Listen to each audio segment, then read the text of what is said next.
second year as ranking member in the Environment Committee. A lot of the topics have been talked about already. Every time I vote, I take all of you into consideration, how things affect business, how it drives business costs up, which in turn drives the cost of living up for the people in Connecticut.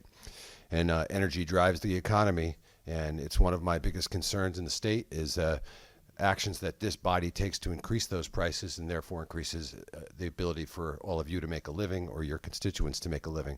So there's several things that are going to come before the Environment Committee. Obviously, solid waste, municipal solid waste is always a big issue. As you've seen in the paper, a few days, neonicotinoids have come up, and how do we protect our trees and our crops, and but also protect wildlife. Rodenticides, how we keep pests at bay, things like that. Not to get into the nitty-gritty too much, but these are things that are already hitting our agenda, and we do want to hear from you and how these things affect all of you. A lot of people up here in the panel and in the room have probably visited some of the recycling facilities in the state, and we don't do a very good job at it. But it's also, we have some areas of the state, some of the suburbs are doing a really great job with separating, keeping the cardboard from getting soaked with water, so it's not really valuable anymore.